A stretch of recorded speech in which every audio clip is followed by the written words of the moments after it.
Hello friends, इस video में हम डिस्कस करते हैं विज्ञान का चौथा यूनिट का नाम है पाठ्यचर्या। पाठ्यक्रम व पाठ्य पुस्तकों के बारे में हम बात करेंगे। यूनिट आपका 9 नंबर का है। 9 नंबर के लिए कौन कौन से महत्वपूर्ण टॉपिक्स, कौन कौन से प्रश्न आपको ध्यान में रखने हैं, आइए उनके बारे में बात करते हैं। एक एक बिंदु को समझते हुए चलते हैं।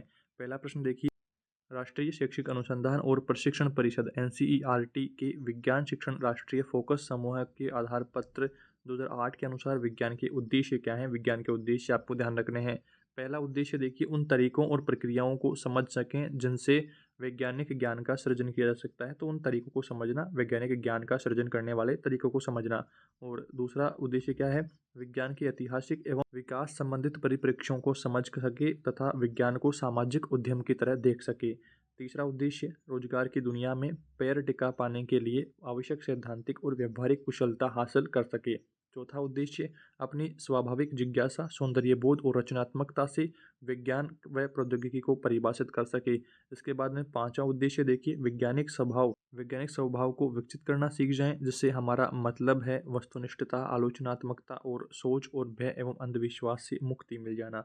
तो इस तरह से ये कुछ उद्देश्य आपको ध्यान रखना है। और अब हम बात करते हैं, दूसरा प्रश्न देखिए, बीएसटीसी द्वितीय वर्ष विज्ञान शिक्षण के पाठ्यक्रम में विद्यार्थी शिक्षकों के लिए किन उद्देश्यों को रखा गया है, ये बात भी आपको ध्यान रखनी है। पहला उद्देश्य देखिए, विज्ञान का दायरा, उसकी अन्य विषयों से समानता व अंतर, उसकी प्रकृति के बारे में समझ बनाना।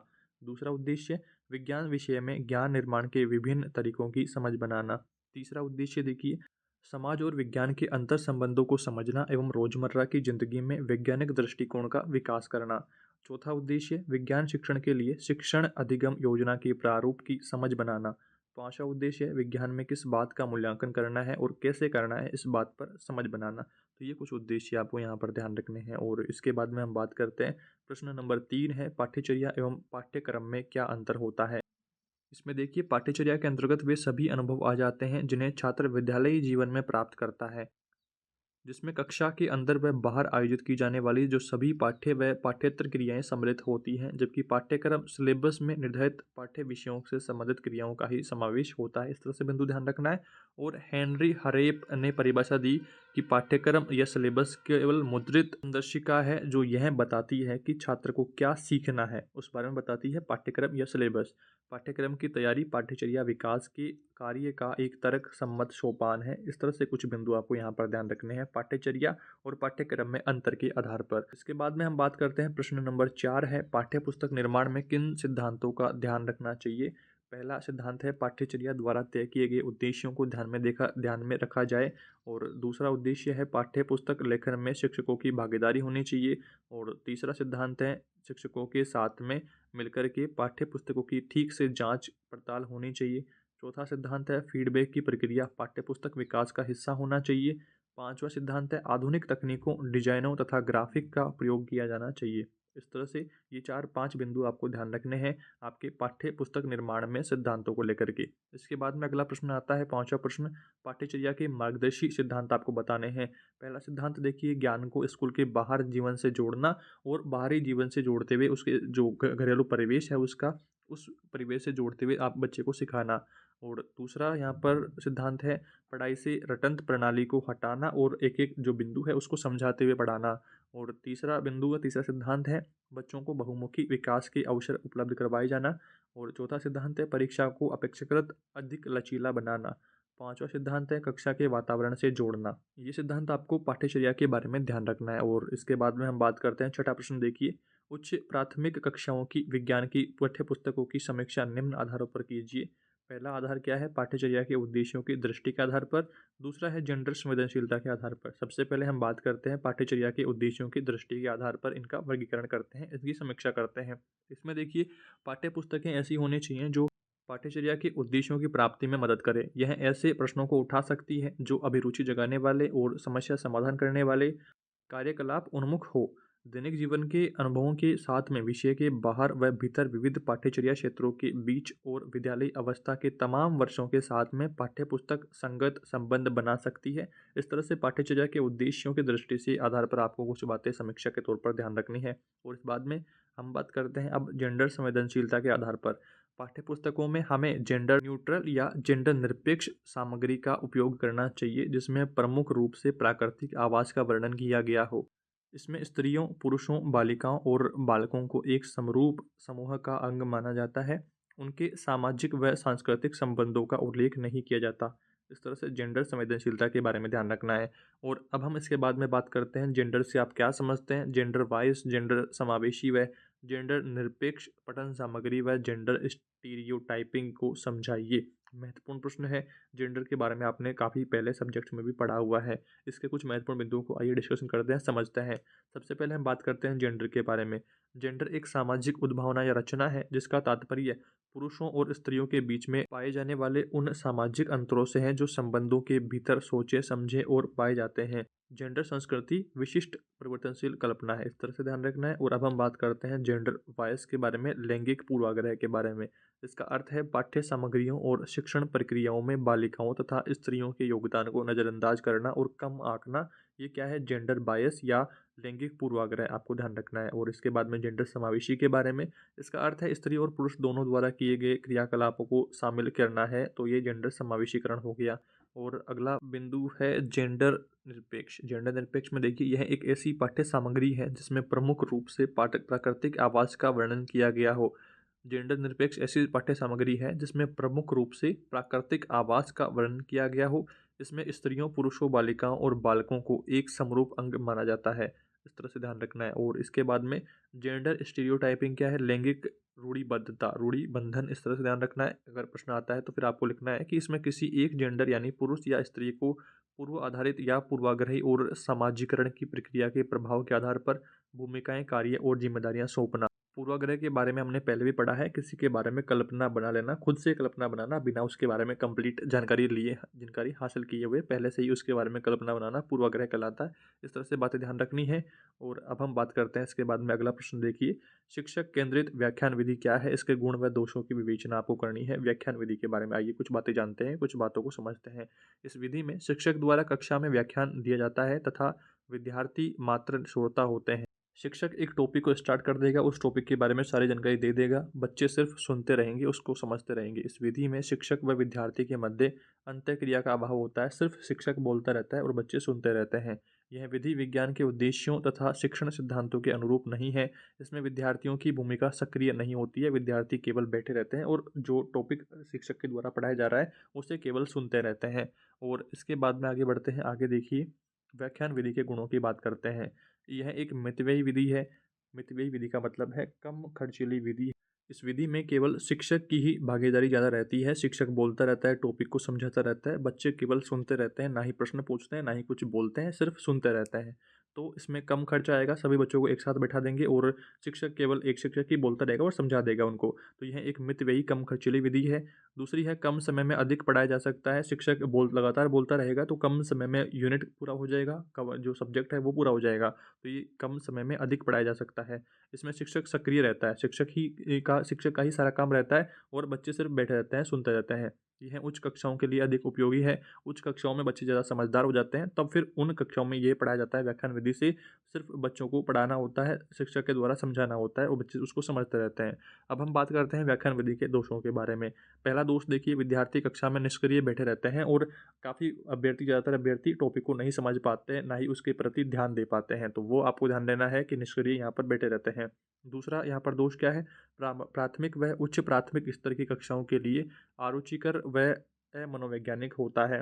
छोटी कक्षाओं में बच्चों को हर एक टॉपिक डिटेल में समझाना पड़ता है और उनको पूछना पड़ता है कि आपको समझ में आया या नहीं आया। नहीं समझ में आया तो फिर उसको दोबारा पढ़ाना पड़ता है, एक एक बच्चे से सोल्व कराना पड़ता है। तो वो यहाँ पर रहता है कि प्राथमिक और उच्च प्राथमिक स्तर की कक्षाओं के लिए ये अरुचिकर है और अमनोवैज्ञानिक है। और तीसरा बिंदु क्या है? इसमें विद्यार्थी ज्ञान का सर्जन नहीं कर पाते हैं। ज़्यादातर विद्यार्थी निष्क्रिय बैठे रहेंगे और वो टीचर की बातें सुनेंगे, समझेंगे या नहीं समझेंगे, इस बारे में श्योरिटी नहीं है। शिक्षक सिर्फ बोलता रहेगा और अपना टॉपिक कंप्लीट कर देगा, उसको ये नहीं पड़ी है कि बच्चा समझा या नहीं समझा। तो आपको क्या करनी है, ये विधि के ये कुछ दोष हैं जो ध्यान रखना है। इसके बाद में हम बात करते हैं समस्या समाधान विधि के बारे में। इसमें देखिए, समस्या समाधान विधि क्या है? इसके विभिन्न चरणों का उल्लेख करते हुए इसके गुण दोषों का विवेचन कीजिए। इस तरह से बड़ा प्रश्न आ सकता है। इसमें देखिए, समस्या समाधान विधि के बारे में हम बात करते हैं। इस विधि में मानसिक निष्कर्षों को अधिक महत्व दिया जाता है तथा इसमें मानसिक व आलोचनात्मक चिंतन होता है। यह विधि मनोवैज्ञानिक व वैज्ञानिक है। यह विधि विद्यार्थी की मानसिक क्रिया पर आधारित होती है। समस्या समाधान विधि के चरणों के बारे में हम बात करते हैं सबसे पहले। इसमें देखिए समस्या का पहले हम सबसे पहले समस्या का चयन करेंगे। समस्या से संबंधित तथ्यों का एकत्रीकरण करेंगे और उनकी व्यवस्था करेंगे। समस्या का महत्व स्पष्ट करेंगे, तथ्यों की जाँच करेंगे और संभावित हलों का निर्णय लेंगे कि किस तरह से उसको सोल्व करना है, और फिर सामान्यीकरण व निष्कर्ष निकाल देंगे। निष्कर्षों का मूल्यांकन करेंगे, जाँच करेंगे, समस्या का लेखा-जोखा बनाएँगे। इस तरह से आपको चरण ध्यान रखना है। और इसके बाद में आगे बढ़ते हैं, समस्या समाधान विधि के गुणों के बारे में बात करते हैं। पहला गुण है वैज्ञानिक दृष्टिकोण का विकास इस विधि में होता है। तथ्यों का संग्रह और व्यवस्थित करना इस विधि में होता है। स्थायी ज्ञान इस विधि में मिलता है। जीवन की समस्याओं के सुलझाने में सहायक यह विधि रहती है। अनुशासन को बढ़ावा इस विधि में मिलता है और सभी जो विद्यार्थी हैं वो इस विधि में सक्रिय रहते हैं, समस्या का समाधान खोजने में लगे रहते हैं। तो ये इसके गुण हो गए। इसके बाद में हम बात करते हैं समस्या समाधान विधि के दोषों के बारे में। पहला दोष है समस्या का चुनाव कठिन कार्य होता है कि हमें किस समस्या को सोल्व करना है और कैसे उसको सोल्व करना है, ये चुनाव करना कठिन कार्य होता है। दूसरा है अधिक समय खर्च इसमें होता है कि समस्या को हम पहले चुनेंगे, उसके जो 5 चरण हैं उन चरणों से गुजरेंगे, फिर निष्कर्ष निकालेंगे, फिर निष्कर्ष सही निकला या नहीं निकला उसकी जाँच करेंगे। तो ये एक अधिक समय खर्चीली विधि होती है। और नीरस शैक्षणिक वातावरण इसमें रहता है कि बच्चे जिनको टॉपिक मिल गया है, जिनको समस्या का चुनाव हो गया है, सिर्फ वही उसको सोल्व कर पाएँगे। जिनको नहीं मिला है समस्या का जो टॉपिक है कि क्या हमें सोल्व करना है, वो अगर नहीं मिला बच्चों को टॉपिक, तो फिर वो बैठे रहेंगे, ठाले बैठे रहेंगे। तो ये एक निरस शैक्षणिक वातावरण इसमें बन जाता है। और अगला चौथा बिंदु क्या है, चौथा दोष मंदबुद्धि हेतु हितकर नहीं है। अगर आप मंदबुद्धि बालक हैं तो फिर क्या होगा कि आपको टॉपिक ही नहीं मिलेगा कि समस्या का चुनाव कैसे करना है। समस्या का चुनाव अगर आप नहीं कर पाएंगे तो फिर उसको सोल्व भी नहीं कर पाएंगे। तो ये इंटेलिजेंट बच्चों के लिए है, झट से समस्या का चुनाव करके उसकी सोल्व करने की प्रोसेस को शुरू कर दें और एक बार समझाते ही समझ जाएं। तो उन बच्चों के लिए ये समस्या समाधान विधि रहती है। तो इसके कुछ बिंदु आपको यहाँ पर ध्यान रखने हैं। और इसके बाद में अब हम बात करते हैं अनुसंधान विधि के बारे में। अनुसंधान विधि के सिद्धांत, उद्देश्य और विशेषताओं के बारे में हम बात करेंगे। सबसे पहले देखिए अनुसंधान विधि होती क्या है। तो इस विधि को अन्वेषण या खोज या अनुसंधान या होलिस्टिक विधि कहते हैं। ये आपको अलग अलग नाम आ सकते हैं, तो आपको ध्यान रखना है। इस विधि का मुख्य उद्देश्य बालकों में खोज की प्रवृत्ति का उदय करना है तथा छात्रों को अधिक निश्चित, सत्यप्रिय, सूक्ष्म निरीक्षण व चिंतन आदि का अभ्यास करवाना है। इस तरह से बिंदु ध्यान रखना है। और अब हम बात करते हैं अनुसंधान विधि के सिद्धांतों के बारे में। यह 4 सिद्धांतों पर आधारित रहती है। पहला क्या है, करके सीखना, लर्निंग बाय डूइंग के आधार पर रहती है। क्रियाशीलता इसमें रहती है, मनोवैज्ञानिक दृष्टिकोण इसमें रहता है और वैज्ञानिक दृष्टिकोण रहता है। तो ये 4 सिद्धांत आपको इसमें ध्यान रखने हैं। इसके बाद में आगे बढ़ते हैं और अब हम बात करते हैं अनुसंधान विधि के उद्देश्यों के बारे में। उद्देश्यों में देखिए पहला उद्देश्य बालकों में वैज्ञानिक प्रवृत्ति का विकास करना। दूसरा उद्देश्य है बालकों को वैज्ञानिक ढंग से समस्याओं का समाधान करना सिखाना। और तीसरा उद्देश्य है बालकों में आत्मनिर्भरता की भावना विकसित करना। चौथा उद्देश्य है बालकों को स्वयं करके सीखना, ज्ञान प्राप्त करने का योग्य बनाना, स्वयं करके लर्निंग बाय डूइंग का ज्ञान उनको प्राप्त करने के योग्य बनाना। तो ये कुछ उद्देश्य आपको ध्यान रखने हैं। इसके बाद में अब हम बात करते हैं अनुसंधान विधि की विशेषताओं के बारे में। पहली विशेषता है विद्यार्थियों में खोज एवं शोध के प्रति रुचि उत्पन्न होती है। दूसरी विशेषता है स्वाध्याय की रुचि विकसित होती है। तीसरी विशेषता है जो कुछ सीखते हैं वह स्पष्ट व स्थायी होता है और वह लर्निंग बाय डूइंग से करके सीखते हैं, प्रैक्टिकल प्रायोगिक तौर पर सीखते हैं। तो हर एक टॉपिक उनको क्लियर होता है, हर एक टॉपिक वो समझ जाते हैं, याद कर लेते हैं। इस तरह से बिंदु ध्यान रखने हैं। और अब हम बात करते हैं प्रायोजना विधि का अर्थ तथा परिभाषा दीजिए और इसके विभिन्न पद, चरण तथा गुण व दोष को बताइए। प्रायोजना विधि के बारे में, इस विधि में विद्यार्थी किसी उपयुक्त परियोजना को अपने हाथ में लेते हैं तथा शिक्षक के मार्गदर्शन में परियोजनाबद्ध चरणों में उसे पूरा करते हैं। यह विधि प्राय कक्षा की चार दीवारी के बाहर संपन्न होती है परियोजना तैयार करके। हम पहले बात करते हैं परियोजना विधि के चरणों के बारे में। पहला चरण क्या है, परिस्थितियां उत्पन्न करेंगे, परियोजना कार्य का चुनाव करेंगे कि किस कार्य को सोल्व करना है, कार्यक्रम बनाएंगे, कार्यक्रम क्रियान्वित करेंगे, कार्यक्रम का मूल्यांकन करेंगे कि सही हुआ या नहीं हुआ, कार्य का लेखा जोखा तैयार करेंगे और सुझाव देंगे कि सही किया या नहीं किया या उसमें कैसे सुधार लाया जाए। तो उन सब बारे में ये इसके चरण आपको ध्यान रखने हैं। इसके बाद में अब हम बात करते हैं परियोजना विधि के गुणों के बारे में। मानसिक विकास इसमें होता है, अधिगम का स्थायीकरण होता है, स्वाध्याय पर बल इसमें मिलता है, सामाजिकता की भावना इसमें विकसित होती है, करके सीखना इसमें मेन यहाँ पर रहता है। और इसके बाद में अब हम बात करते हैं इसके दोषों के बारे में। दोष में देखिए पहला दोष क्या है, अधिक व्यय करना पड़ता है इसमें और विद्यालयों में आवश्यक साधनों का अभाव होता है। और तीसरा क्या है, उच्च स्तरीय अध्ययन की दृष्टि से उपयोगी नहीं होती है। तो ये आपको परियोजना विधि के दोष आपको ध्यान रखने हैं कि कोई भी प्रॉब्लम को सोल्व करते समय हमें अलग अलग इक्विपमेंट्स चाहिए होंगे, काफ़ी सारी शिक्षण सामग्री चाहिए होगी, तो उनके लिए अधिक व्यय करना पड़ेगा। आवश्यक जो साधन उपलब्ध नहीं होंगे विद्यालय में तो फिर हम प्रॉब्लम का सोल्यूशन नहीं निकाल पाएंगे, समस्या को सोल्व नहीं कर पाएंगे और उच्च स्तरीय जो अध्ययन है उसकी दृष्टि ये अनुपयोगी रहती है।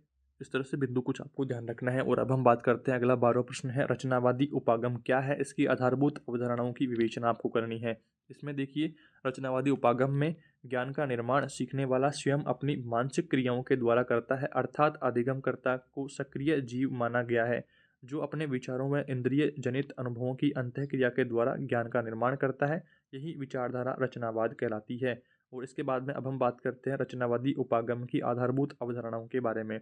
इसमें देखिए, विद्यार्थी ज्ञान की समझ स्वयं करता है। दूसरा बिंदु है, सीखना व्यक्तिगत व सामाजिक है। तीसरा बिंदु है, सीखना सक्रिय प्रक्रिया है। चौथा बिंदु है, सीखने में समय लगता है। पांचवा बिंदु है, सीखने में भाषा सम्मिलित होती है।